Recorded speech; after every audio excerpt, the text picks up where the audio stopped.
Cet été, je vous propose de retrouver quelques-unes des meilleures interviews de Monde Numérique. Innovateurs, experts, observateurs, ils ou elles partagent leurs projets, leurs visions, leurs analyses. Tendez l'oreille, vous ne le regretterez pas. Monde Numérique. Nous, on a vraiment introduit le concept de réalité mixte. Et il y a un petit attachement sentimental à ce qu'on fait, parce qu'on est vraiment les gars dans un garage face à des mastodontes. Et ce qui emmène une équipe, c'est ce que les gens font avec le produit derrière, et ça, c'est une satisfaction qui est incroyable. On a vu des partenariats qui partent en sucette, on a géré un partenariat avec Google en millions de dollars qui a fini presque en 100. On a tout vu. Ils sont ingénieurs, entrepreneurs, inventeurs, solitaires ou en équipe. Quel est leur parcours, quelles sont leurs motivations et quel est leur regard sur l'innovation technologique ? Bienvenue dans Innovateurs, un long format de Monde Numérique en audio et en vidéo, consacré à ceux qui font l'innovation technologique.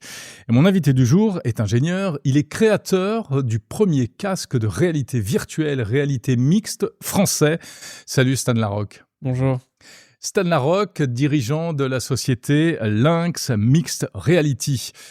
On va ensemble faire ta découverte. Tu vas nous parler de toi, de Lynx, de ses innovations. Comment est-ce qu'on peut produire un tel produit en France ? On n'est pas habitué à faire ce genre d'appareil. Il est ici. Voici ton œuvre. Voici ton bébé. C'est donc un casque de réalité mixte. Alors, on connaît ce genre de choses, mais c'est vrai que j'ai envie de dire presque la particularité, c'est que c'est une innovation française, celui-ci. Oui, alors c'est une aventure qui a commencé il y a fort longtemps maintenant. La boîte a vraiment commencé en 2019. Et là, le casque que tu as avec toi, c'est le Lynx R1, donc c'est notre V1. Et j'ai pu annoncer fin janvier notre V2, donc à San Francisco, lors d'une super keynote et tout. C'était incroyable. 2 ans de travail, et donc pour l'itération sur des casques de réalité mixte qui font en fait l'activité principale de Lynx aujourd'hui. C'est une équipe incroyable. C'est absolument hors norme. Tout le chemin parcouru, en fait, je réalise pas encore tout ce qui a été fait. Mais voilà, on a fait ce produit. On l'a fait. Il faut te dire que ça a commencé quand la réalité virtuelle, c'était Oculus qui venait de se faire acheter par Facebook. On ne savait pas trop encore. Il n'y avait pas ces histoires de métaverse, il n'y avait pas ces histoires de Facebook Meta. Le Vision Pro n'existait pas. Il y avait juste Microsoft qui faisait HoloLens dans son coin. C'était pas du tout quelque chose de si sensationnel que ça, en fait. Enfin, ça avait un côté quand même un peu curieux, mais c'était vraiment... une curiosité. C'était les balbutiements. Les balbutiements, c'était l'industrie du smartphone qui commence à chercher autre chose que le smartphone. Et donc, du coup, il y a les drones, les casques, les voitures, tout un tas de choses. Et donc, moi, j'ai commencé, en fait, relativement tôt. En fait, c'est toute ma carrière professionnelle, Lynx, jusqu'à présent. Et ben voilà, alors justement, on va brosser un peu toute l'histoire. Tu es né en 1994, tu es originaire de Paris, tu as fait une école d'ingénieur à Grenoble, et très vite, tu t'es intéressé à la VR, un peu même avant, je crois, à tout ce qui était interface graphique. La VR, c'est dès que tu arrêtes tes études, mais avant ça, il y avait eu déjà un premier projet, tu avais lancé une app. J'ai toujours été créateur. C'est comme ça que je m'exprime.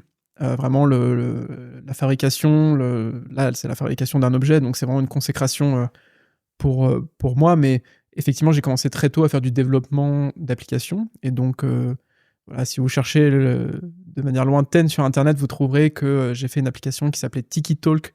Pas TikTok, TikiTalk. Avec un gars à Los Angeles, et c'est devenu une appli de rencontre. Enfin, c'était assez chouette. C'était ma première aventure entrepreneuriale. J'avais 20-21 ans. Et après, donc je pensais à l'époque que j'allais faire des applications et des sites web toute ma vie. Je me suis dit, ok, voilà, c'est comme ça que ça se passe, c'est ce qui est intéressant. Et lors d'un projet étudiant, donc toujours en école, en dernière année, j'ai eu pour un projet l'opportunité de travailler avec un casque de VR, l'Oculus DK2, qui était un des premiers dev kits d'Oculus que l'école avait acheté. Et je me suis dit, tiens, je vais essayer quelque chose de nouveau. Donc je l'ai eu dans les mains pour un projet étudiant, et je me suis dit tout de suite, ce truc, ça fait partie du futur, il faut que je trouve un moyen de bosser là-dedans. D'accord. Tout de suite. Et en le mettant sur la tête... Le coup de foudre pour la VR. Le coup de foudre pour la VR, c'est juste incroyable comme interface aux machines. Et donc, quand on le met sur la tête, la VR marche très très bien. Et je me dis, bon, ok, c'est un problème réglé. À l'époque, Palmer Luckey, du coup, a craqué la VR. Oculus, c'est super. Enfin, il fallait quand même... Moi, j'avais essayé le tout premier Oculus à Las Vegas, au CES. Il était très gros, il était lourd, et il fallait une énorme machine derrière pour le faire tourner. Ouais, alors, et il y a toujours plein de limitations. On peut toujours se plaindre de ces casques, mais on sentait déjà que les problèmes étaient résolus, parce que, en fait, ce qui était incroyable avec Oculus, c'est que Palmer a réussi à passer un produit qui coûtait entre 10 et 20 000 euros. Avant que Oculus arrive, c'était ça. Oui, parce que c'est vrai qu'il y avait eu des trucs il y a très longtemps. Ouais, il y a eu des vagues de la VR, mais même dans les années 90, il y a eu plein de gens, même en France, qui ont fait des choses assez incroyables. Voilà, donc il y a eu plusieurs vagues, mais la vague de 2015-2016, c'était vraiment Oculus. Et du coup, il a dit, en fait, on va utiliser la supply chain du smartphone, où on commence à avoir de super écrans, de super caméras, et puis en fait, on va faire un casque qui coûte 600 balles. Ils ont réussi, j'ai eu ce casque dans les mains, et je me suis dit, bon, la VR, c'est un problème résolu, où il y a des gens très intelligents, bien financés, qui bossent là-dessus, mais c'est dommage, quand je mets le casque sur la tête, je vois pas ce que font mes amis autour de moi, j'ai juste envie de voir à travers le casque. Et en fait, ça, c'est de la réalité mixte sans le savoir. C'est comme... Voilà, parce que VR, on est complètement immergé, on voit pas ce qu'il y a autour. Réalité augmentée, on voit complètement ce qu'il y a autour, et puis il y a des petites choses qui viennent en plus, je sais pas quoi, un parcours à suivre, des augmentations, des objets virtuels, du texte. Et ce qu'on appelle la mixed reality, la réalité mixte, c'est, comme son nom l'indique, un mix entre les deux, en fait. C'est un mix entre les deux, et pour moi, c'est le mix le plus puissant. Enfin, c'est la même voie que Apple aura pris aussi au final, ce qui est une énorme validation pour les choix de techno qu'on a fait à l'époque. Mais effectivement, la réalité mixte, c'est qui peut le plus, peut le moins. Donc, tu peux faire la réalité virtuelle, tu peux faire la réalité augmentée, et tu peux faire tout ce qui est entre les deux. Donc, c'est-à-dire voir un peu ton environnement, mais être immergé par ailleurs dans le centre de ta vision. Et on peut mixer un peu tout. Alors, c'est pour ça que ce casque, il a... Et ça, tu dis, ce n'est que la V1, en fait. Ça, c'est la V1. C'est la V1. Tu nous as pas apporté la V2. Alors, la V2, elle est en cours de finalisation. On a quelques protos qui peuvent pas sortir du bureau. J'ai pu la montrer à San Francisco il y a quelques semaines. Et elle sera sur le marché, normalement, si tout va bien, entre cet été et la fin de l'année. D'accord. Et donc, on voit qu'effectivement, là, quand on met ça, je peux faire la démo, si je fais ça, en réalité, je suis pas coupé du monde. Même si je mets l'écran devant moi, j'ai encore une vue latérale de chaque côté. Alors ça, c'est vraiment une approche de design industriel et ergonomique qui a été vraiment la clé de voûte de la vision qu'on a pour la réalité mixte. En fait, pour les techno immersives, le premier problème que les casques ont, c'est qu'on doit le mettre sur la tête. Et donc, le fait de mettre quelque chose sur la tête, c'est très envahissant. Et même, il y a un challenge social, c'est-à-dire que là, tu vois, quand tu mets le casque sur la tête, on cache tes yeux. Socialement, même dans certaines cultures où le corps de la femme est voilé, on voit encore les yeux. Ouais, c'est vrai. C'est le dernier truc qu'on voit. Donc, si tu veux, nous, on va couper quelque chose de très important. On va te mettre un truc sur la tête. Il faut que ça marche avec toutes les têtes humaines, et Dieu sait combien il y en a. Donc, il y a un challenge ergonomique, et nous, ce qu'on voulait, c'est ne pas bloquer l'utilisateur, le bloquer dans le tunnel d'immersion. Et cette histoire encore de voir à travers le casque et ne pas être coupé. Donc, tu as la vision périphérique.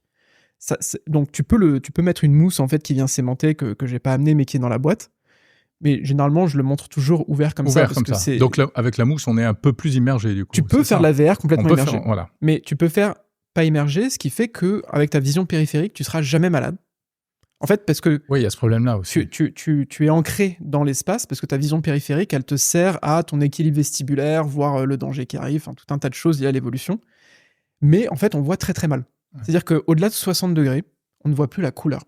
C'est-à-dire que le système visuel humain est très performant, mais en fait, il nous trompe aussi beaucoup. C'est-à-dire que sur ta vision périphérique, on a très peu d'acuité, très peu de contraste, et ça nous sert à voir justement le danger et l'équilibre. C'est pas précis, mais on en a besoin. C'est pas précis, mais on en a besoin pour voir les prédateurs derrière nous. C'est pour ça que quand tu gardes ta tête droite, mais que tu bouges tes yeux sur le côté, ton champ de vue augmente verticalement, et ça vient chercher 20 degrés en plus sur un peu derrière toi. Le champ de vue humain, quand tu bouges les yeux, c'est entre 200 et 220 degrés.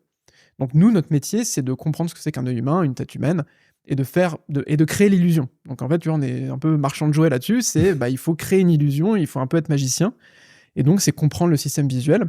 Donc cette idée de vision périphérique, on l'a eu assez tôt, et ce qui est assez magique, c'est que quand tu es en réalité mixte, ou en réalité augmentée, donc que les caméras devant le casque t'affichent la réalité, il y a un alignement parfait avec ce que tu vois au centre à travers le casque et ta vision périphérique. D'accord. Et donc, pour le prouver, si tu veux, pour montrer cette feature où il y a très peu de latence et à la fois un alignement géométrique parfait, on a fait des graphes, on a pris les casques des autres concurrents, mais personne ne disait ça. Du coup, moi, j'ai skié avec le casque sur la tête en disant, voilà, regardez, on a craqué les histoires de latence, les histoires de traitement d'image, les histoires d'alignement géométrique et de correction de la vision, etc. Donc, ce qui est pour prouver que tu te casses pas la figure en ayant un appareil comme ça sur la tête. Que tu peux faire avec ce casque, que tu feras avec aucun autre casque, parce que les casques fermés comme ça, tu vas être malade très vite dès que tu vas prendre de la vitesse.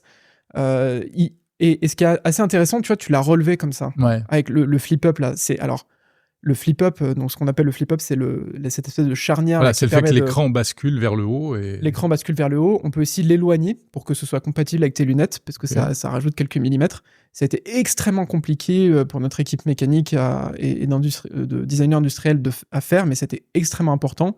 Et au final, c'est une des features les plus appréciées des développeurs, parce que e-code, ils peuvent relever le casque, revenir, et pour certains de nos utilisateurs, c'est capital, parce qu'ils vont se servir du casque pendant X minutes, le relever, revenir dans une application où le casque les aide.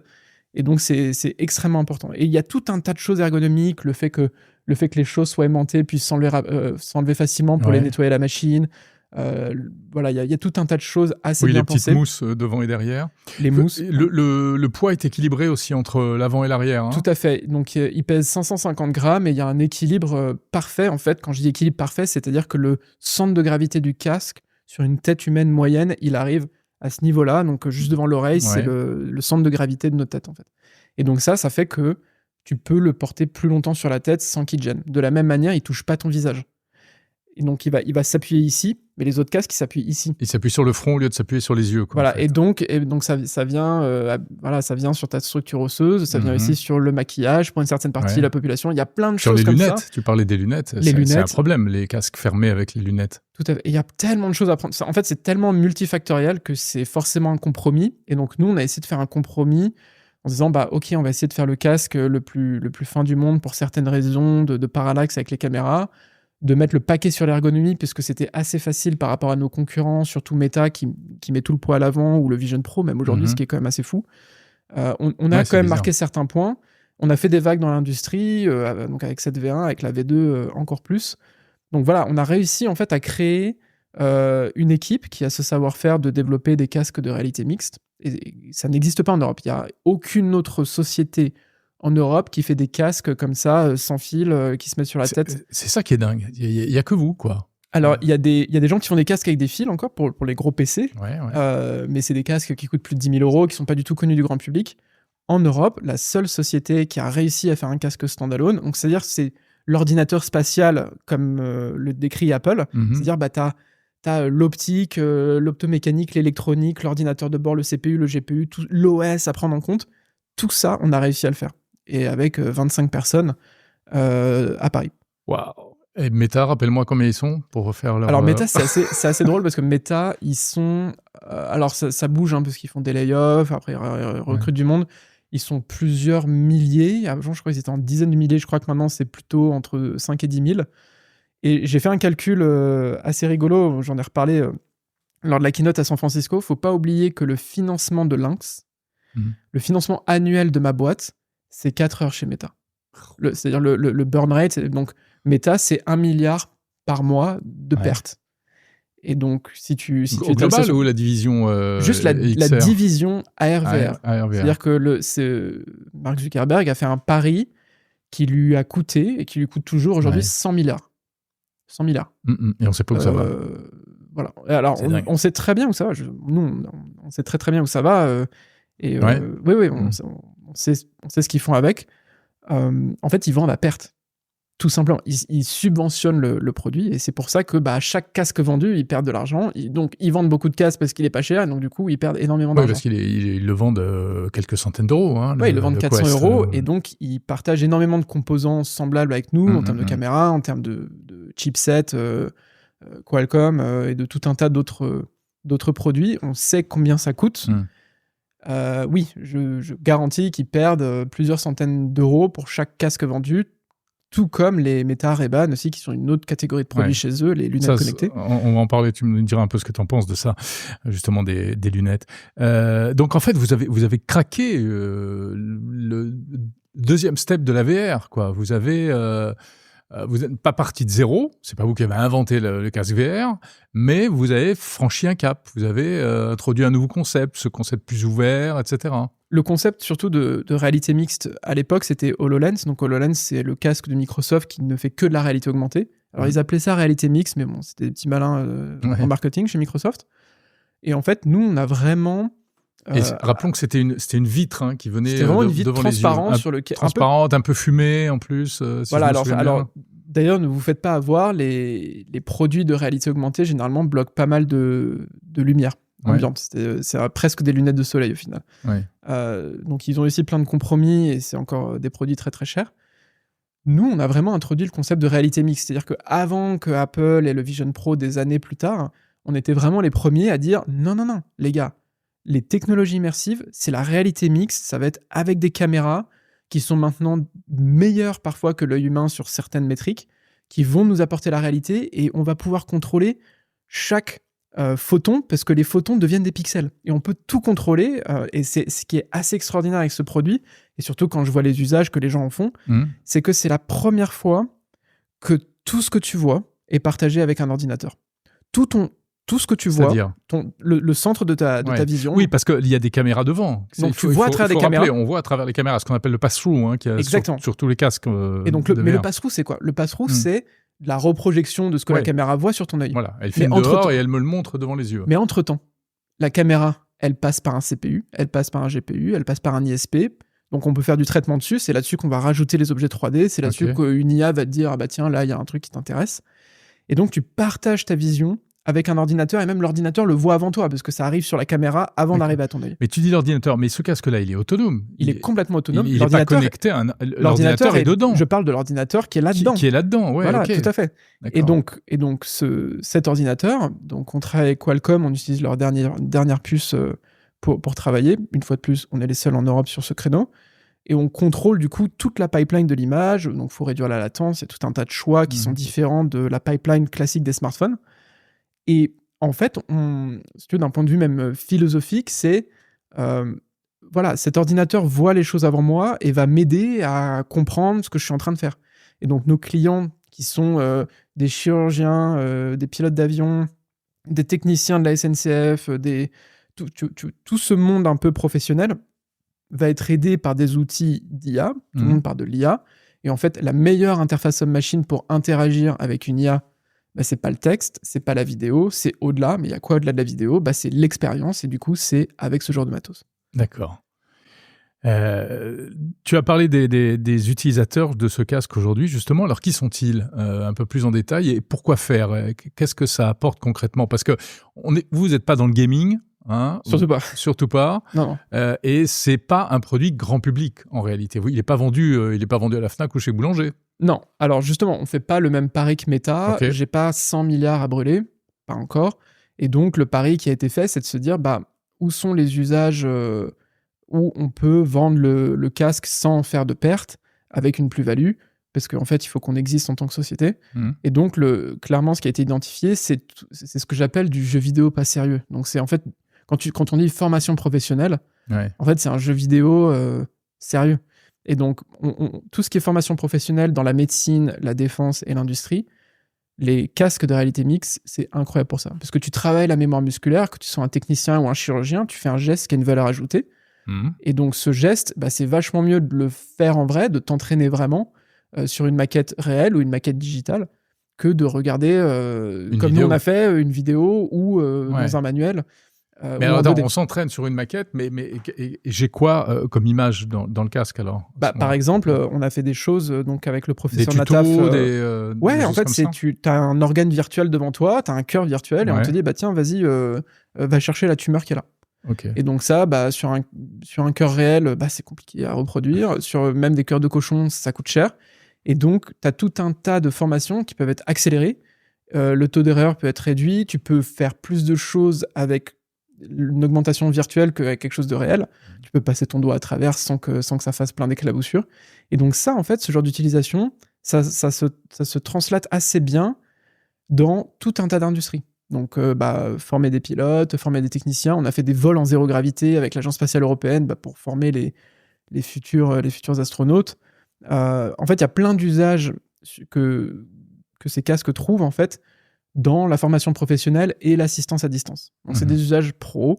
Le casque est quand même acheté par des hobbyistes, donc c'est-à-dire des gens qui veulent le dernier truc, qui veulent... Ils peuvent développer... Qu'est-ce qu'ils vont utiliser comme logiciel, du coup? Parce qu'il n'y a pas d'App Store, il n'y a pas de... Il n'y a pas de store pour le moment. En fait, la pipeline de développement, c'est la même que les vrais jeux vidéo qui sont sur les casques. Donc, c'est du Unity, c'est du Unreal Engine. Ouais. Et donc, tu as des standards, un standard qui s'appelle OpenXR, le casque est compatible.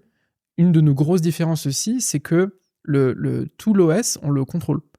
Et ça, c'est je trouve une encore plus grande valeur que d'avoir fait le casque en lui-même.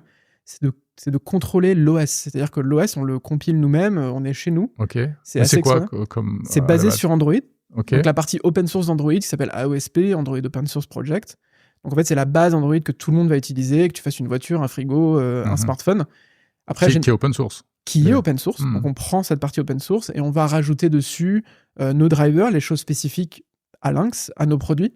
Et par-dessus, on rajoute aussi une couche applicative qui te permet, au lieu d'avoir Android en 2D, tu as un menu en 3D, tu peux interagir avec tes mains, tu peux rappeler un menu où que tu sois dans le casque, quelle que soit l'application lancée. Tout ce runtime, en fait, tout ce fonctionnement d'OS, ça a été fait par l'équipe, par nous, en fait. Incroyable. Et ça a pris des années, mais c'est un travail titanesque, en fait. Ouais. Et l'IA nous aidait pas beaucoup à l'époque. On n'avait pas Claude, on n'avait pas Gemini. Aujourd'hui, vous codez avec Claude, vous développez Alors avec aujourd'hui, on n'a pas un ingénieur dans la boîte qui n'utilise pas les outils d'IA. Voilà, donc c'est clair. Parle-nous un peu de la boîte, justement. Donc, créée en 2019, vous avez bien démarré. Tu avais levé 2 millions d'euros, c'est ça, pour le début? On avait levé 2 millions en 2019. Après, on a fait une levée de 4 millions, en mai 2022. Depuis, on n'a pas relevé. Parce qu'on a pu faire des précommandes avec un Kickstarter pour la V1 de 750 000 euros. On a pu avoir des clients, avoir des projets européens, tout un tas de choses qui nous ont permis de vivre et de ne pas céder aux sirènes étrangères. Parce que il faut imaginer que pendant 6-7 ans, toutes les boîtes que vous connaissez, toutes, sont venues nous voir. C'est-à-dire...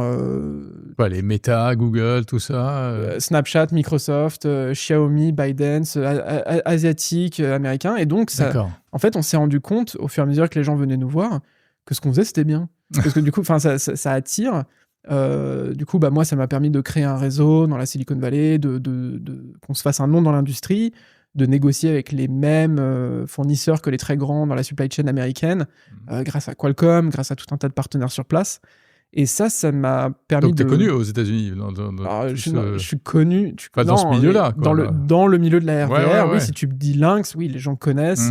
Et il y a un certain... un petit attachement sentimental à ce qu'on fait parce qu'on est vraiment les gars dans un garage face à des mastodontes. Faut que tu imagines. C'est ça qu'on n'arrive pas à imaginer, quoi. Et c'est là où on se dit, mais comment ils font, 2, comment ils vont faire pour la suite. Alors, nos plus petits concurrents, les plus petites boîtes, c'est des boîtes en milliards. C'est-à-dire, le plus petit, c'est peut-être HTC. Tu vois, et c'est une boîte qui pèse encore 1 milliard. Et c'est Cher Wang derrière, la femme la plus riche d'Asie. Enfin, tu vois, il y a... Ça, c'est les plus petits concurrents. Et les plus gros, c'est des boîtes en trillions de dollars. Ouais. Et il y a nous. Et il y a nous, là, on est une anomalie. Tout est hors norme dans ce qu'on fait, la taille de l'équipe, les budgets qu'on a. Et pourtant, on a là un produit sorti de l'usine sur la table qu'on a été capable de faire. Et ça, c'est une aventure extraordinaire qui nous a permis de comprendre, en fait, comment le monde tourne.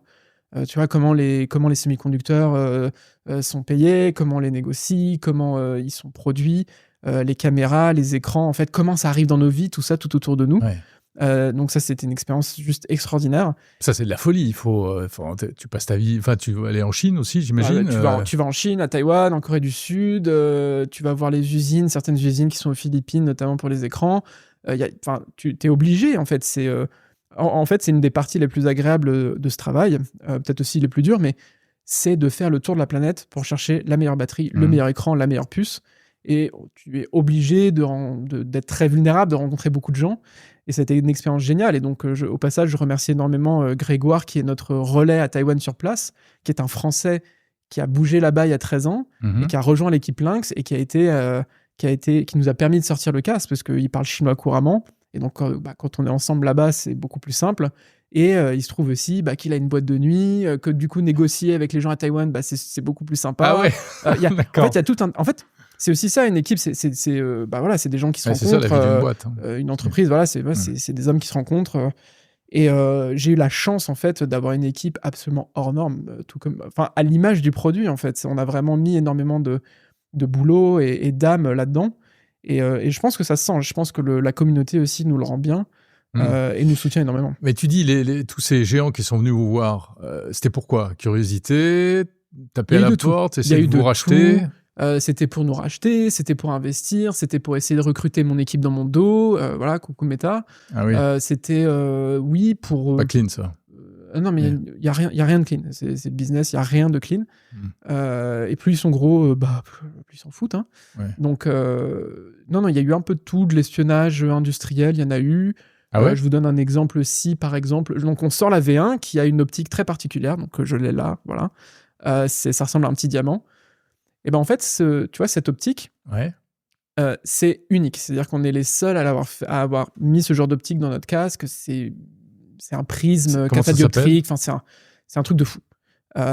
Et au moment où on l'a développé avec une société espagnole qui est basée à Madrid et qui, au moment de la sortie du casque, cette société s'est fait racheter par Apple.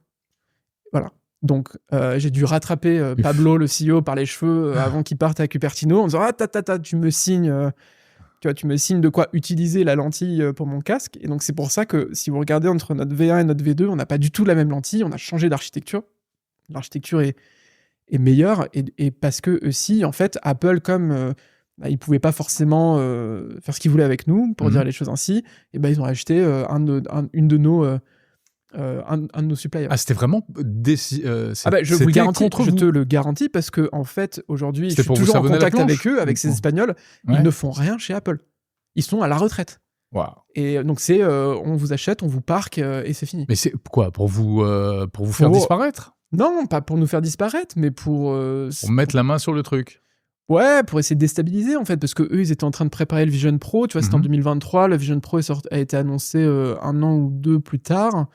Donc c'était vraiment ok, Lynx a fait ça, il faut qu'on l'ait aussi. Comment faire? Et donc tous les moyens sont permis. Donc Apple a failli vous tuer? Non, tous ont failli nous tuer, tous. Par exemple, un autre exemple, c'est on est en Asie, on est en train d'acheter les caméras. Donc sur un casque, en fait, il y a là par exemple sur la V1, il y a 6 caméras. Il y a aussi 6 caméras sur la V2. Et donc tu as des caméras couleur pour le pass-through. Et là, tu as des caméras généralement qui sont monochromes, donc qui voient en noir et blanc, qui sont plutôt un peu comme dans les voitures pour la vision par ordinateur, pour le tracking et tout ce genre de choses. Eh bien, on était en train de négocier ces caméras et le fabricant de ce qu'on appelle un module maker, qui fait les caméras modules, c'est donc ces petites caméras qu'il y a aussi dans vos smartphones, s'est fait acheter tout son stock par Meta. En disant, comme par hasard. Et Meta n'a rien fait des caméras. En disant, hop, voilà, on achète et du coup, personne ne peut toucher. Ça leur coûte un pognon de fou, mais c'est des techniques. Mais ça frise le marché, ça frise le marché, ça augmente les prix, et surtout, ce qui était très particulier, c'est que pendant cette période de Covid, on pourra en reparler, mais nous, on était très, très bas dans la chaîne alimentaire. Tu vois, on n'a aucun pouvoir de négociation, les gens nous vendaient parce qu'ils nous trouvaient sympas et parce que le projet en soi était très novateur, mais sinon, on venait pas comme les Américains en disant voilà, on vous achète 100 millions de caméras, 300 millions de puces et 500 millions d'écrans. Donc on a dû négocier, on a dû se battre un peu comme des diables en Asie. Et ça aussi, hein, c'est une expérience. En fait, il y a très peu de personnes en Europe qui ont ce genre de vue sur l'envers du décor, sur l'autre côté du miroir. Parce qu'en fait, en Europe, plus personne ne fait de enfin, si on l'a fait, tu vois, il y a eu Nokia, il y a eu plein de choses, mais il y a très peu. Plus personne ne fait de hardware. Plus personne ne fait de hardware. À tort, je pense vraiment à tort, parce que du coup, on ne le comprend plus, on ne le respecte plus. J'ai plein de choses à dire là-dessus. Ouais. Mais c'est. Donc, il y en a encore qui le font. Hein. Par exemple, qui le font d'une bonne manière. Par exemple, il y a WeThings, il y a Parrot, il y a quelques boîtes de consumer. On pourrait dire consumer, mais bon, c'est pas forcément les mêmes segments, mais qui font aussi ce genre de produits. Et nous, on est vraiment parti de zéro. Je me souviens, On a commencé en 2019, on n'avait rien, mais rien du tout. On avait le proto que moi j'avais fait quand j'étais dans cette période entre les études et la vraie vie. Et j'ai commencé comme ça avec cette levée de fonds qui m'a permis de recruter 10 personnes. J'ai eu une chance extraordinaire de tomber sur un noyau dur au début qui était extrêmement performant, avec des gars qui avaient 25 ans d'expérience dans la VR. Donc ça aussi, hein, ça joue beaucoup. Mais c'est un parcours tellement difficile. Ouais. Enfin, mettre un produit sur la table, quel qu'il soit déjà, c'est compliqué. Un produit comme un casque de réalité mixte, c'est un genre de produit qui a une profondeur, en fait. C'est-à-dire que tu te penches sur chaque sous-système, la caméra, l'optique, le tracking. En fait, dès que tu mets les doigts dans la prise, il y a 3 thèses, 2 boîtes qui peuvent être montées sur le sujet. Donc, tu vois, c'est des produits très profonds. Et faire quelque chose que tu peux financer, que les gens ont envie d'acheter, qui est nouveau et qui n'a jamais été vu, ça n'existe pas. Ça paraît surhumain. Enfin, tel que tu le racontes, ça paraît.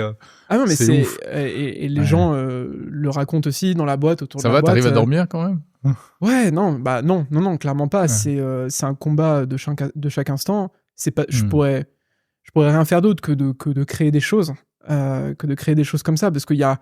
En fait, il y a une satisfaction, tu sais, comme quand ton code tourne la première fois, ou que tu vois ta première page HTML, tu dis « c'est incroyable !» Et ce genre d'émotion de la création, quand tu poses un produit, quand tu mets le casque sur la tête, que ça s'allume, que ça marche, mais tu pleures. Ouais, c'est moi qui l'ai fait. Ouais, alors c'est un effort de groupe, et je me souviens très bien, il y avait un de mes super ingés, justement, qui avait beaucoup d'expérience. C'était assez drôle. À un moment, tu vois, on est en train de finaliser la V1, et le seul truc qu'il dit, c'est bon, ça y est, on est fiers, on peut le montrer à nos femmes. et j'ai trouvé ça super mignon. Ouais. Et en fait, c'est ça, si tu veux, on crée quelque chose parce qu'en fait, on le voit utilisé par des chirurgiens, parce qu'on le voit utilisé pour régler des vrais problèmes. Et ça donne une force surhumaine. Vraiment, ça habite. Tu te lèves le matin en disant, bah voilà, en fait, il y a le professeur Nataf à Bichat qui attend son casque. Tu vois, c'est pas bon, c'est voilà. La vraie récompense. C'est un casque qui va permettre d'avoir 20% de perf en plus pour jouer sur Steam. Ouais, fine, très bien. C'est aussi un énorme marché. Mais tu vois, ce qui emmène une équipe, c'est ce que les gens font avec le produit derrière. Et ça, c'est une satisfaction qui est incroyable. Incroyable. Tu vas nous parler un petit peu du futur, mais d'abord, reparle-nous un peu du passé. Et notamment, tu l'as évoqué, la période Covid, ça a été hyper dur. Ouais, alors c'était drôle. Enfin, c'était pas drôle, c'était horrible. En fait, on s'en souvient plus, c'était il y a 20 ans, mais le Covid, c'était. En fait, c'est il y a 20 ans, le Covid. Oui, c'est psychologiquement. Psychologiquement, bien sûr. Ouais. Ceux qui nous regardent dans 20 ans, j'aurais peut-être raison à ce moment-là, mais en fait, on a annoncé la V1 en février 2020, et en mars 2020, c'était fini. C'était rideau, tout le pays s'arrête, le monde s'arrête. Et donc, on avait cette V1, je me souviens, et vous pouvez, si vous regardez nos images d'archives, vous voyez la V1, en fait, elle n'a pas du tout la même tête que ce qu'on a sorti. Et donc, on s'est dit, OK, le monde part en sucette, ça va prendre plus de temps que prévu. On va en profiter pour faire la V2. Et donc, on a profité du premier confinement pour redessiner le casque, pour faire un truc presque from scratch. Et quand les frontières ont commencé à se réouvrir, on a vraiment, si tu veux, démarré... Parce que c'était quoi le problème? C'est que vous n'aviez plus accès aux sous-traitants, non, on n'avait plus accès à rien. Aux composants, tout ça. Tout le monde était à l'arrêt. Tout était arrêté, oui. Et surtout l'Asie. Voilà, mais à part du papier de toilette, et encore, tu pouvais à peine te fournir quelque chose. Donc... c'était très très compliqué. Donc, et puis nous, on avait des moyens très limités. Enfin, on a toujours des moyens très limités. Et là, si tu veux, donc première anecdote, si vous voulez, mais à la deuxième ou troisième vague, je sais plus combien il y en a eu, il s'est passé un truc extraordinaire. C'était en février 2021. On a des protos du casque. On a les premiers protos, si tu veux. Montrable ou démontrable, on se dit ok, ça va être ça, nous on pense que la réalité mixte c'est ça et qu'on va pouvoir le faire. Et j'ai un ami du coup qui est le développeur principal de A-Frame, donc c'est un framework qui permet de faire des applis AR/VR, et qui me dit écoute, j'ai été contacté par Palmer Luckey, il aimerait rentrer en contact avec toi, est-ce que ça te va si je donne... Donc le créateur d'Oculus. Donc le créateur d'Oculus. Le gars le responsable du fait que moi, j'ai eu un casque dans les mains quelques années plus tôt. Ouais. Et je lui dis, bah, évidemment, Diego, passe-lui mon contact. Et donc, rappelez-vous, on était semi-confinés. Enfin, c'était encore un peu bizarre à cette époque. On avait le droit de sortir le chien, mais pas plus, quoi. Ouais, c'était un truc comme ça. Et du coup, Palmer m'appelle. Donc, pour ceux qui connaissent pas le personnage de Palmer Luckey, Palmer, aujourd'hui, c'est celui qu'on connaît comme étant le créateur d'Anduril, donc la start-up de défense américaine qui fait du bruit et qui fait beaucoup de choses. Maintenant, il fait des drones de guerre, quoi, pour faire court. Il fait des sous-marins, des drones, des missiles, il fait plein de choses. Ouais. Il fait plein de choses à côté. Mais c'est vrai que c'est un bonhomme. Moi, je l'avais rencontré à Las Vegas. C'est un personnage de film, il le sait. Et donc, lui, sa première aventure, donc, c'était Oculus. Et il a vendu ça à 21 ans pour 3 milliards. Donc, imagine, tu as 21 ans et je te dis, tiens, voilà 700 millions de dollars. Bon, voilà. Donc, c'est un personnage de film. Donc, il m'appelle. Ouais. Et moi, je sais pas trop à quoi m'attendre. Tu vois, je suis chez moi. Voilà, j'ai le proto sur la table. Et il me dit, écoute, je te suis sur Twitter, YouTube et tout, les trucs que vous faites. J'adore ce que vous faites. Comment je peux t'aider? Donc là, cool. donc Anduril, à l'époque, il venait de lever, je crois qu'ils étaient valorisés 2 milliards. Ouais, donc lui, il était riche, mais il faisait autre chose. Et il avait un peu lâché l'affaire de la VR. Il avait lâché l'affaire, mais il n'y avait pas un deal dans la RVR qui se faisait sans lui. Il était toujours là. Okay. C'était un peu, il reste une icône. Il reste un peu le dieu des nerds dans la RVR. Et donc, il me dit, écoute, comment je peux t'aider? Donc, tu as un milliardaire, boum, comme ça, qui te tombe dessus. Et je lui dis, bah écoute, c'est drôle, je suis en train de lever de l'argent, je galère, je suis en France, c'est pas foufou, et puis le Covid, le machin, etc. Il me dit, écoute, je peux pas investir dans ta boîte parce que je suis CEO d'une boîte de défense américaine, du coup, prendre des parts dans une société étrangère, c'est compliqué, mais j'ai envie de t'aider. Du coup, ce que tu vas faire, c'est que tu vas prendre l'avion. Moi, j'habite à Los Angeles, donc il habite à Newport Beach, sur une île artificielle, à côté, pas loin de là où il a grandi. Mais il a gardé sa maison de quand il travaillait chez Oculus, et du coup après chez Meta. Et cette maison, elle est dans la Silicon Valley, à Palo Alto, sur les hauteurs de Palo Alto, à Woodside. Il me dit, tu prends ma maison à Woodside, la clé est sous le paillasson, voilà, il y a quelqu'un qui t'attendra, tu prends la maison et tu prends des rendez-vous, je t'envoie des investisseurs, des gens, et comme ça tu te crées un nom, tu développes, voilà, tu fais parler de toi, et puis peut-être qu'il se passera des trucs bien. Je raccroche. Et là, en fait, les frontières sont fermées. C'est le Covid, hein, rappelez-vous. Ouais. Donc, je remue le ciel et la terre, mais le ciel et la terre pour essayer d'avoir un vol pour les États-Unis et de rentrer. Donc, à l'époque, il fallait avoir un passeport, des deux nationalités. Enfin, c'était super compliqué. J'ai un copain. T'étais pas sûr de pouvoir revenir. T'étais même pas sûr de pouvoir passer. Ouais, bien sûr. Et donc, il y a un copain qui faisait des casques pour l'armée américaine, un copain américain, j'avais déjà des contacts là-bas, qui a une boîte qui fait des casques pour l'armée américaine. Les casques coûtent 80 000 €. Je vous laisse imaginer ce qu'ils font. Et du coup, il me fait une lettre en disant je sous-signais machin, on a besoin de Stan Larocque pour regarder tel et tel capteur pour le DoD. À l'époque, ça s'appelait pas Department of War, hein, voilà. Il faut absolument qu'on le voit. Je vais avec cette lettre à la douane française, américaine, je passe. Et j'avais prévenu personne parce que je m'attendais à ce que ça marche pas, que je sois pas sûr d'arriver aux États-Unis à ce moment-là.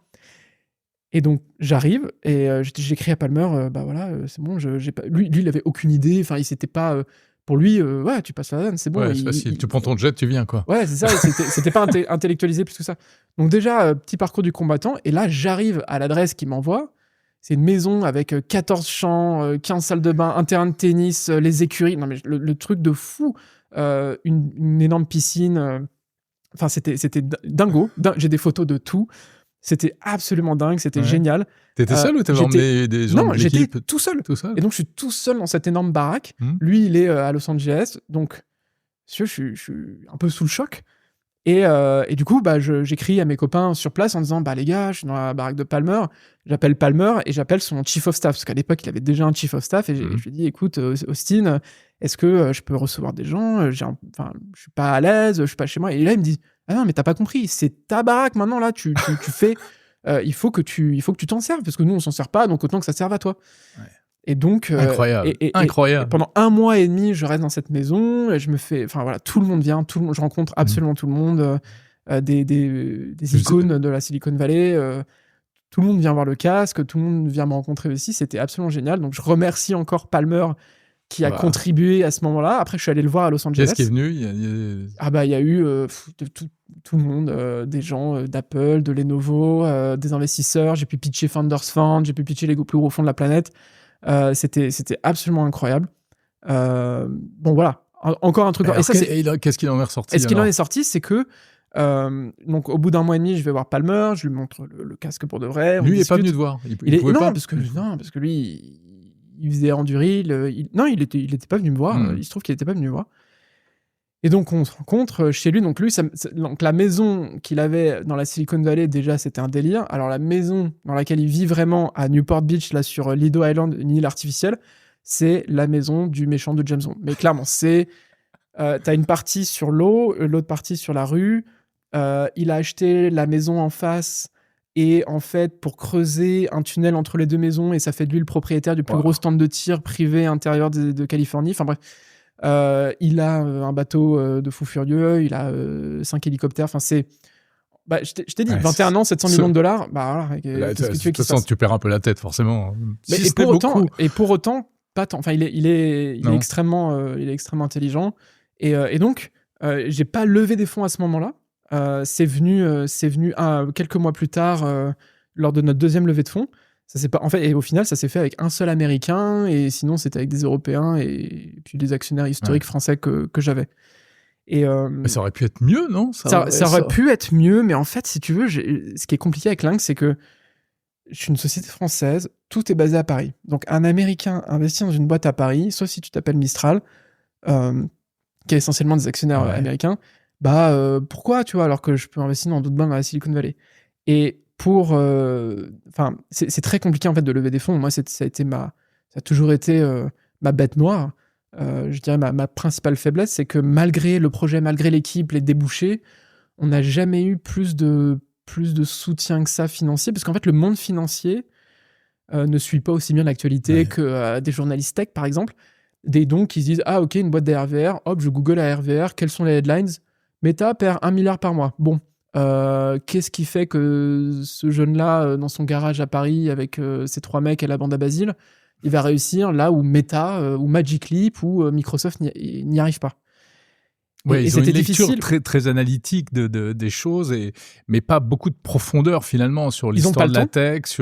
Ils n'ont pas le temps, ils ont d'autres risques à gérer, il y avait d'autres choses, il y a d'autres techs qui se finançaient. La RVR, ça a toujours été un peu le vilain petit canard du financement. Et en fait, expliquer cette espèce de guerre asymétrique où d'un côté, tu as des financements en milliards et en fait de montrer qu'avec quelques millions, on fait un truc qui est stupéfiant et que les gens veulent acheter. Et en fait, si tu veux, c'est pour ça que juste après les US, j'ai fait le Kickstarter. Et du coup, en discutant avec Palmer, parce que lui aussi avait commencé en faisant un Kickstarter, le Kickstarter, pour moi, ça a été un outil pour montrer au monde financier que les gens voulaient notre produit. Et donc, pour les gens en France qui souhaiteraient un jour financer leurs produits, faites un Kickstarter. C'est un bon plan. C'est plutôt un bon plan parce que ça montre un intérêt avec un engagement et un risque qui est quand même vachement contrôlé. C'est un peu un espèce de contrat tacite entre des gens qui prennent un risque et qui veulent voir de belles innovations. Stan, mais ça va où la VR aujourd'hui ? Parce qu'on a l'impression quand même, je vais y aller franco, on a l'impression qu'il y a eu une grosse vibe, il y avait eu beaucoup d'enthousiasme, etc. Mais on en parle moins. Le metaverse. Le metaverse a un peu bu la tasse. Est-ce qu'il y a un avenir à la réalité virtuelle, vraiment ? En fait, je pense pas qu'il y ait un avenir à ce qu'on nous a exposé à la VR. Et ce que le grand public a été exposé à la VR à 99% via la méta et sa stratégie. Je pense que ça n'a pas d'avenir. Et je pense que ça commence à se voir avec Meta qui change de direction. Et puis en fait, ce sera les lunettes connectées et pas les casques. Et puis en fait, l'IA aussi, c'est pas mal. Donc ça commence à coûter cher, ça commence à fatiguer les gens, ça commence à fatiguer Wall Street. En fait, ce pari-là, non, vraiment. Et nous, on n'a jamais fait ça. On s'est dit, mais c'est plus qu'utopiste. Voilà, et quelqu'un disait à juste titre, le premier client, enfin le seul client de Meta Reality Labs, c'est Mark Zuckerberg. Voilà. C'est VR Boy number one, ok, très bien. Par contre, l'usage de la VR, de l'AR et de l'AMR dans le B2B, ça ne fait qu'exploser. En fait, si tu veux, les boîtes aujourd'hui n'en sont plus à se dire on va revoir notre volet formation, on va acheter un casque pour voir si ça marche. Non, on déploie, on n'en est plus au POC, les sociétés commencent vraiment à déployer ce genre d'outils. On voit des commandes des demandes pour tu vois, des devis de 1000, 10 000, voire les plus gros en Europe, c'est 60 000 casques, tu vois, une société. Ok. Donc, en fait, mais c'est pas les volumes du consumer, tu vois, c'est pas des millions de téléphones. Mais pour un casque sur lequel tu fais une marge brute correcte, il y a une vraie économie. Je pense pas qu'il y ait de réalité d'entreprise dans ce que les GAFAM voulaient. Même Apple, quelque part, en fait, avec le Vision Pro, pour le moment, c'est pas encore transformé. Ouais. Et c'est peut-être ça qui fait que finalement, une petite structure comme la vôtre peut plus facilement trouver sa place, alors. Alors oui, parce que nous, on est un peu laser focus sur un segment où il y a de l'argent. En fait, il y a des gens qui sont prêts à payer un peu plus cher pour avoir un casque un peu mieux, qui leur apporte de la valeur dans leur boulot. Donc si tu veux, il n'y a pas de question sur l'acheter à la FNAC avec des tarifs délirants. Nous, si tu veux, ce qu'on voit dans la VR, c'est qu'il n'y a jamais eu autant de casques vendus. C'est-à-dire, si tu regardes les casques, il y a 10 ans, il n'y avait pas de casque VR. Il n'y en avait pas. Ouais. Là, aujourd'hui, il y en a des dizaines de millions dans la nature. Si tu veux, le Quest 2 a été plus vendu que certaines consoles, dont la Xbox. Enfin, donc, est-ce que c'est un échec pour autant? Je ne sais pas. Je pense que ça a nourri l'imaginaire de toute une génération d'adolescents qui sont en train de devenir adultes, en fait, qui ont connu ces casques VR pendant la pandémie et puis un peu après. Donc, je pense qu'il va y avoir d'autres vagues qui vont venir, avec le matériel aussi qui s'améliore. En fait, qui suit le développement des smartphones. Et donc, on a toujours des puces meilleures, on a des caméras incroyables qui voient mieux que l'œil humain sur certaines choses. Ouais. Et ça me laisse très optimiste quand même sur le marché. Mais du coup, les lunettes connectées dont on parle, toi, ça t'intéresse pas? Alors, bien sûr que si, ça m'intéresse. Ça m'intéresse énormément parce que ça fait... En fait, moi, ce qui m'intéresse, c'est le champ, c'est le spectre, ce qu'on appelle le continuum AR-VR. Donc, c'est tout ce qui va de l'AR jusqu'à la VR. Tu peux dire que c'est la réalité mixte de manière générale, mais les lunettes, ça nous intéresse beaucoup, et moi je suis de très près l'optique dans ce domaine, donc tout ce qui est guide d'onde, tout ce qui est optique réfractive, réflective, on regarde tout ce qu'il fait, on achète tout ce qui passe, tout ce qui peut passer entre nos mains. On n'en fait pas aujourd'hui chez Lynx. Avec Lynx, par contre, c'est pas impossible qu'à l'avenir, mon équipe travaille sur ce genre de sujet. D'accord, ça les brancherait. Ça les brancherait, et puis là, on est à un moment très particulier dans la vie de la boîte où on est en train de s'adosser avec un industriel. Voilà. Ok. Et donc, qui permettrait d'avoir les moyens de travailler sur des casques, sur des lunettes, voilà, tout en respectant la souveraineté, tout en respectant les valeurs de Lynx, en fait, qui fait ce pourquoi j'ai créé la boîte et que je suis pas allé travailler chez Apple ou chez Meta, Dieu m'en garde. C'est justement... Voilà, moi je l'ai dit, si tu veux, ma dernière slide à San Francisco, si vous voulez regarder ma keynote sur notre chaîne YouTube, c'est une photo de Kill Bill, tu sais, avec tous ses ennemis là, dans une des scènes finales, en disant on ne peut plus le faire tout seul. Voilà, c'est cool, on a levé 4 millions, on a fait un produit, on a une V2, on sait exactement où le marché va, on sait ce qui marche, on sait ce qui marche pas, mais maintenant il faut que soit on s'adosse à un gros industriel, soit qu'on lève des fonds de manière titanesque. Et donc, on est un peu dans ce point d'inflexion-là. D'accord. Bon, écoute, c'est intéressant de t'entendre précisément parler de tout ça à ce moment-là. Et justement, alors, dans cette émission, il y a aussi un volet sur lequel j'aimerais t'entendre. On va prendre un peu de recul. C'est un peu la deuxième partie. Qu'est-ce que c'est pour toi la vision de l'innovation? Enfin, l'innovation, c'est quoi pour toi? L'innovation technologique. Innover, c'est quoi? Innover, c'est quoi? Innover, pour moi, c'est inventer. Inventer vraiment, même... tu l'as dit, toi, tu as ce besoin de ça. Amener une rupture, tu vois, déranger. C'est déranger. Innover, c'est déranger parce que tu vas inventer, mais pas pour rien, c'est une invention qui trouve son usage. Voilà, l'innovation, c'est une invention qui trouve son usage, et donc du coup, tu déranges, tu bouscules, t'es le gars qui énerve, et ça j'adore. Ouais. Surtout déranger les très gros de ce monde, les GAFAM. Finalement, que Meta ou Apple te fassent des sales coups, c'est la preuve que tu existes. C'est comme dans un jeu vidéo, tant que t'as des ennemis devant toi, c'est que tu vas dans le bon chemin. Et c'est exactement ça. Ouais. Et donc ça, il y a une certaine satisfaction. En fait, c'est, je sais plus qui disait, tu vois, l'honneur d'être une cible. Tu vois, voilà, il faut jamais refuser l'honneur d'être une cible. Ça, c'est exactement dans le business. Il faut garder ça en tête. Ouais. Et il faut aussi trouver la force pour continuer d'avancer. Donc, c'est avoir les bons investisseurs, la bonne équipe, être bien entouré. Ça, c'est pas tout seul, bien sûr. Alors voilà, justement, quelle qualité il faut pour innover. Et puis, alors, j'ai mes Regarde, si je prends ces deux modèles-là, incontournables, toi, tu serais plutôt Steve Jobs ou Elon Musk? Wow, alors je pense qu'il faut un ego démesuré pour répondre à la question telle que tu l'attends peut-être. Là, je dois vraiment choisir l'un ou l'autre? Ah, c'est comme tu le sens. Non. Écoute, Qu'est-ce que ça t'inspire, on va dire? Alors, c'est tous les deux des gens très inspirants. Peut-être Elon Musk un peu moins sur certains sujets.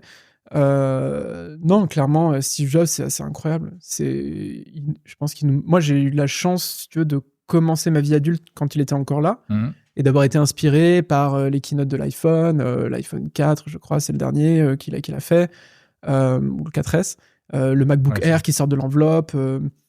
En fait, ce qui est assez incroyable, c'est de justement présenter une innovation de la manière la plus humaine et la plus simple possible. C'est quelque chose où je pense personne d'autre n'arrive à son niveau, et qui, bien sûr, me fait rêver et m'inspire encore. Et alors, avant cette époque-là, il y avait les débuts d'Apple qui étaient déjà une histoire incroyable. Toi, tu serais plutôt Steve Jobs ou Steve Wozniak? Je pense que j'ai plus de Steve Wozniak en moi parce que je suis un énorme nerd en fait. Ouais, mais j'ai l'impression que tu es aussi quand même un manager, un leader. Oui, en fait obligé, tu le deviens parce que tu vois, je monte sur scène, je mets mon nom devant le truc. Enfin, tu vois, oui, il faut savoir faire ça. C'est aussi un plaisir. Enfin, tu peux pas forcer quelqu'un à le faire, donc c'est aussi quelque chose que j'apprécie beaucoup. Essayer de transmettre en disant bah voilà, c'est notre travail, on a fait ça pendant 2 ans, j'espère que ça va vous servir à ça. Mais pour autant, je suis un énorme geek. Je passe 20% de mon temps à lire ce qui se fait en programmation, en hardware. Je passe beaucoup de temps à lire même encore des thèses. Et t'arrives à faire les deux vraiment? Parce que bien sûr que non. Bien sûr que si tu veux, j'ai pas assez de temps dans une journée. Quand on dirige une boîte, finalement, est-ce qu'on risque pas au bout d'un moment de se retrouver plus souvent à faire des RH, du social, des embauches que à développer des produits? Des licenciements. Ça c'est la partie dure en fait. Il n'y a pas de vraie formation. Même, je pense, dans les écoles de commerce, tu l'as pas. C'est du terrain. Moi, je suis très heureux d'avoir eu la chance, à 23 ans, d'avoir commencé à manier ce genre de sujet, à gérer une boîte, en fait. Mais ça s'apprend pas en école d'ingé. Ça s'apprend pas, ça se transmet pas.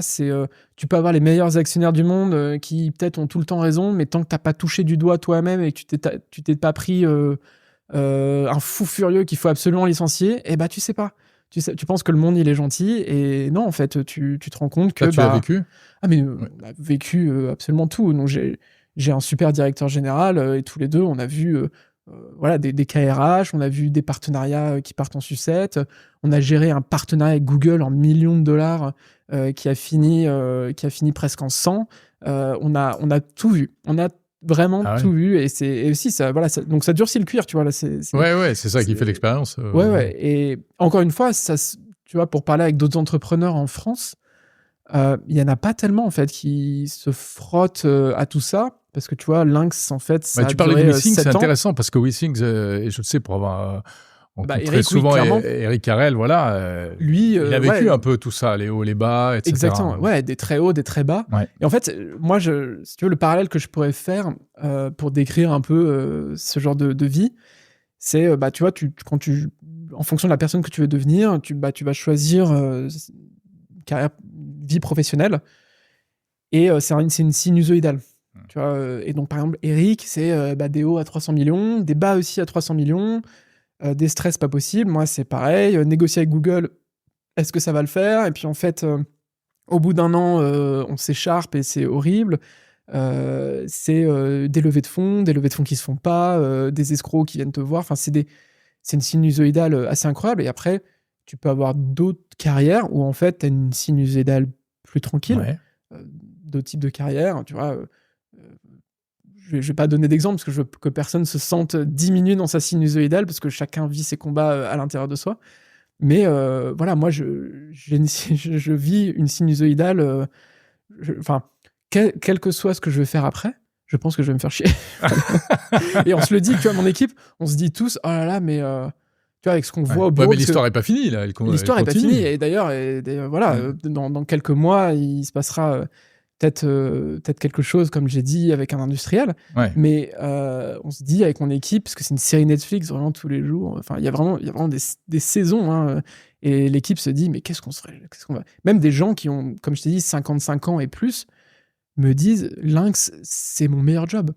Et tu vois, ça me touche, moi, parce que moi, c'est mon premier job et c'est mon seul job. Ouais. Et donc, tu vois, quand on arrive à des gars qui sont passés par Thales, plusieurs startups, etc., qui disent, Lynx, c'est ma meilleure expérience professionnelle, ça, tu vois, ça fait quelque chose aussi. Donc, ça, c'est un peu ça. Une entreprise, il faut qu'il y ait une dynamique positive. Sinon, c'est... Bah, c'est on parle de venture capital et tout. Et il y a un gars très sage qui m'a dit, tu sais, non, mais le venture capital, c'est bien, mais au final, c'est plutôt de l'aventure. Et il a changé le truc en disant, c'est l'aventure, c'est capital, tu vois, par rapport au venture capital. Donc, faut pas, tu vois, trop se focaliser sur les chiffres, être perdu dans ces trucs-là. C'est les gens autour de nous. Parce qu'en fait, une entreprise, c'est un groupe de personnes.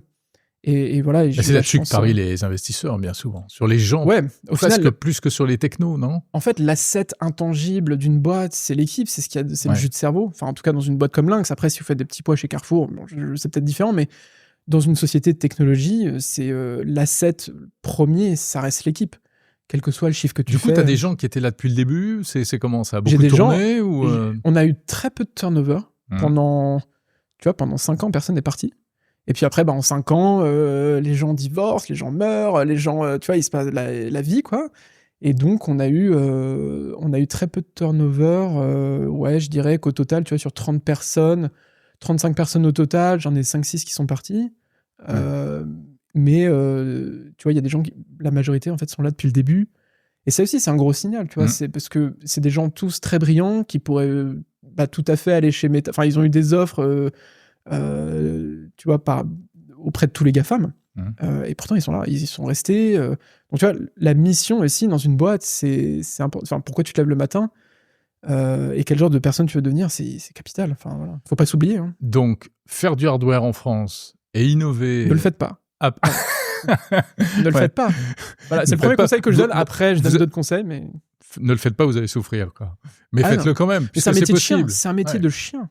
C'est horrible. Et faire tout ça à Paris, finalement, c'est... Enfin, je dis à Paris, oui, en France, mais à Paris qui n'est pas la place d'innovation technologique la plus fameuse du monde. Il y a plein de choses intéressantes, hein, mais donc c'est faisable aussi. C'est faisable. C'est faisable. Il y a des gens... on parlait de WeThings, on parlait de Parrot, il y a Lynx, il y a d'autres boîtes, peut-être... Ouais, c'est vrai. Ça existe, mais il faut des moyens et il faut une hargne incroyable. Il faut être un peu foufou hein, quand même. Hein. Je me cache pas, voilà, je le dis. T'as pas l'air, hein? Non, mais en fait, t'as l'air droit dans tes bottes. Sur la durée, les gens te le diront. En fait, non, mais lui, il est fou, il lâche pas. D'accord. Okay. Donc, non, il faut être un peu ravagé quand même, dans le bon sens du terme.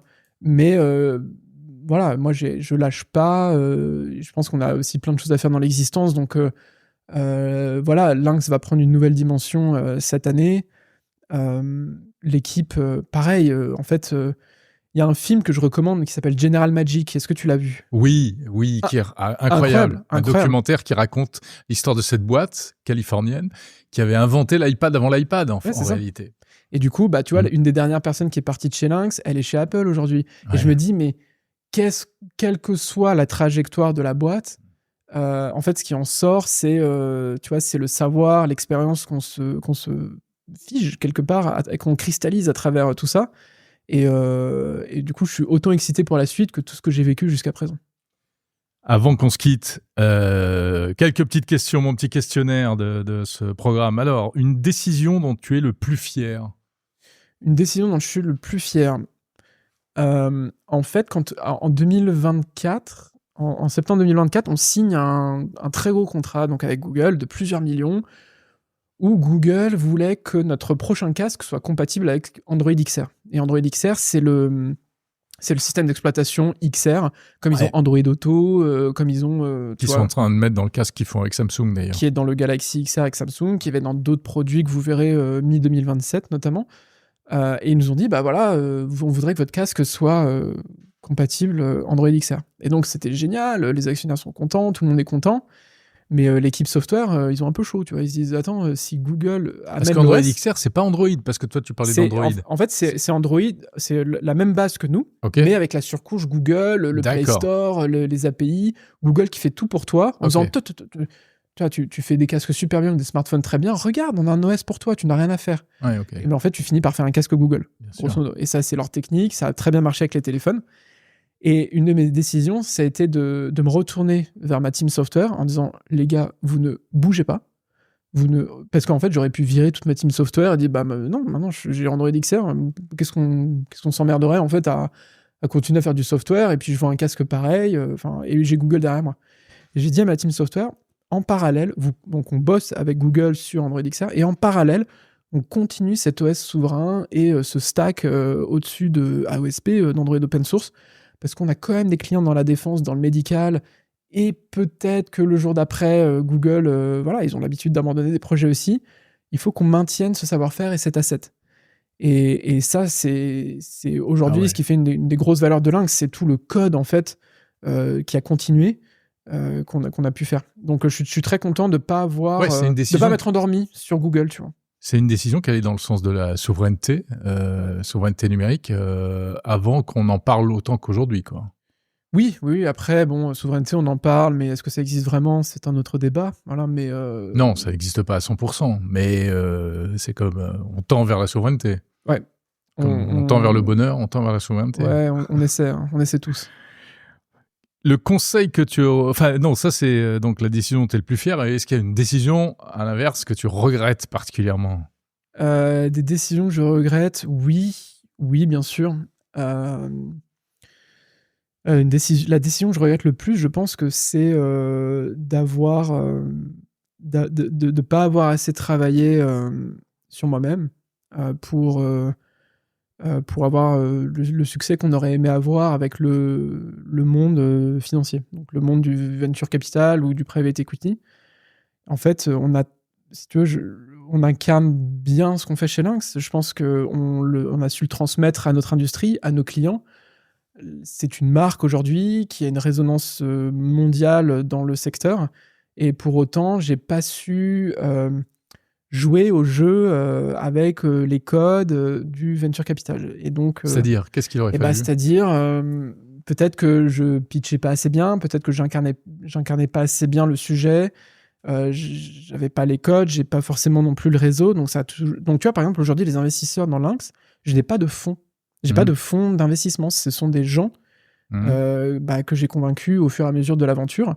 Et donc, dans ces gens-là, il y a des financiers, des anciens capitaines d'industrie, il y a des gens très connus, donc je ne dirais pas leur nom, qui ont vu mon truc, sont tombés amoureux du produit en disant mais c'est extraordinaire, il faut absolument que ça marche.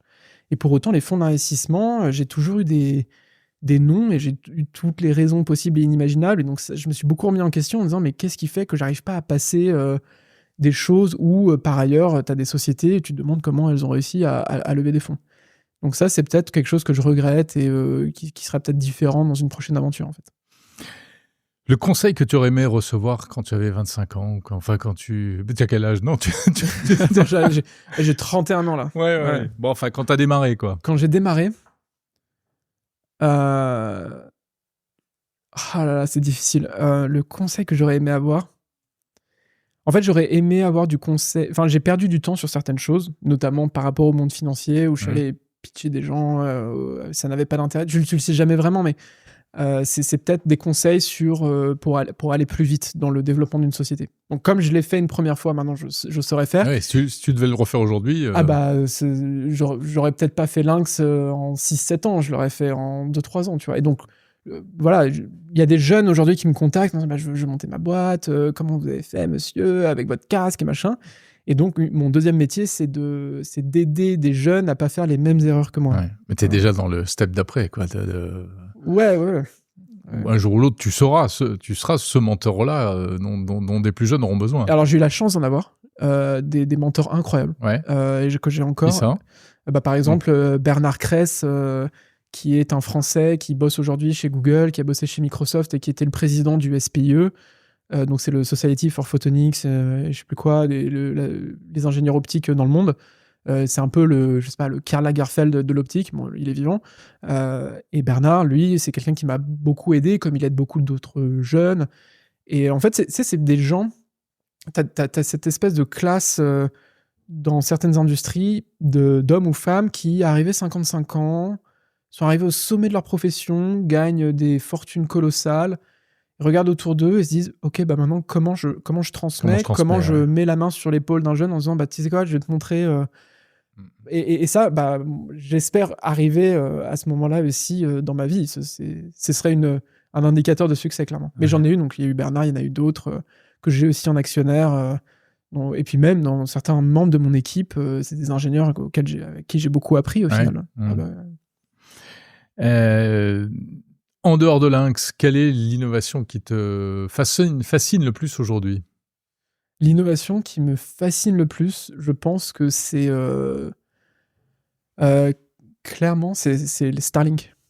Ah oui ? Starlink, ça m'a mis par terre. En fait, j'ai installé Starlink il y a 2-3 ans chez mes parents. Parce que j'ai vécu tout mon lycée avec une connexion. On était au bout du cuivre dans la campagne. Et j'ai vécu mon lycée avec 1 méga par seconde. Donc, si tu veux, chaque téléchargement, c'était une crise d'angoisse. Voilà, il fallait que rien ne bouge. Et j'ai eu un peu ma vengeance de ça en installant chez mes parents. Donc, je leur ai fait un setup de fou où ils ont Starlink et sur le mât une antenne 5G et je mixe les deux. Enfin, du coup, ils ont l'équivalent de la fibre. Et en fait, Starlink, c'est phénoménal comme innovation. C'est un ensemble d'innovations complètement fou, hyper bien exécuté. Et on revient donc à tes bouquins, à Elon Musk. Oui.